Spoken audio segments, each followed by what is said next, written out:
ఈరోజు మరి తెలంగాణలో రాగద్వేషాలకు అదేవిధంగా రాగద్వేషాలకు అతీతంగా రాజ్యాంగబద్ధంగా పాలన చేస్తానని మరి ప్రమాణం చేసిన ముఖ్యమంత్రి రేవంత్ రెడ్డి గారి అనాలోచిత చర్యల వల్ల తెలంగాణకు జరుగుతున్న నష్టాన్ని అడ్డుకోవడం కోసం మరి నేను రాష్ట్రానికి రాష్ట్ర ఖజానాకు ఒక పౌరుడిగా పన్నులు కడుతున్నా.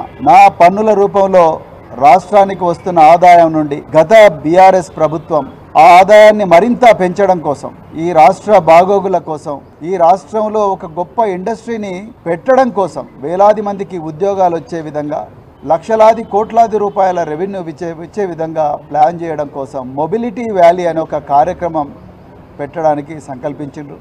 అందులో భాగంగానే మరి గత ప్రభుత్వం ఫార్ములా ఈ రేస్ అని ఒక రేసును కూడా నిర్వహించడం జరిగింది. మరి అదే రేసు ఇంకా 4 సార్లు ప్రపంచంలో ఎక్కడ లేని విధంగా జరగాల్సి ఉండే. కానీ ఈరోజు రేవంత్ రెడ్డి గారి అనాలోచిత చర్యల వల్ల ఆ మొబిలిటీ వ్యాలీ రాకుండా పోయింది. దానివల్ల ఒక పౌరుడిగా, ఒక పన్ను కట్టే సిటిజన్గా, రాష్ట్ర ఖజానాకు పన్నులు కడుతున్న ఒక సిటిజన్గా నాకు నష్టం జరిగింది, ఆ తెలంగాణ ప్రజలకు నష్టం జరిగింది. తెలంగాణలో వేలాది ఉద్యోగాలు వచ్చే అవకాశం చేతులారా కోల్పోయినాం మనం. మరి ఇందులో ముఖ్యమంత్రి రేవంత్ రెడ్డి గారిని కూడా ప్రశ్నించాలి. వారి పాత్రనే ఎక్కువగా ఉన్నది.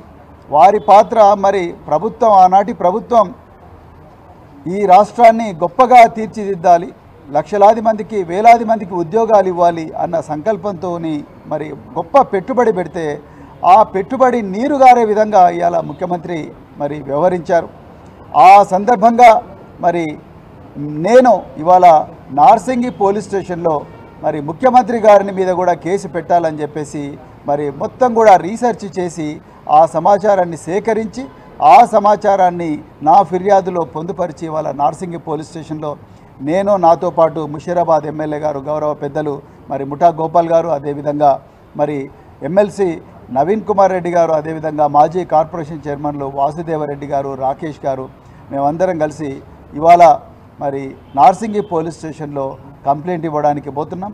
మరి నార్సింగి పోలీస్ స్టేషన్లో ఇన్స్పెక్టర్ గారి అపాయింట్మెంట్ కూడా నేను తీసుకున్నాను. మరి తప్పకుండా వారు ఈ కంప్లైంట్ తీసుకొని దీనిని ఎఫ్ఐఆర్గా రిజిస్టర్ చేసి రేవంత్ రెడ్డి గారిని కూడా ప్రశ్నించి తెలంగాణ ప్రజలకు జరుగుతున్న అన్యాయం, మరి తెలంగాణ చేజేతుల ఎన్నో గొప్ప అవకాశాలు కోల్పోతున్న వైనాన్ని అడ్డుకోవాలని చెప్పి ఆ కేసును పూర్తిగా పరిశోధించాలని చెప్పేసి మరి నేను పోలీసులను కోరబోతున్నాను. అందులో భాగంగానే ఈరోజు మేము నార్సింగి పోలీస్ స్టేషన్లో పోయి అక్కడ కంప్లైంట్ దాఖలు చేస్తున్నాం.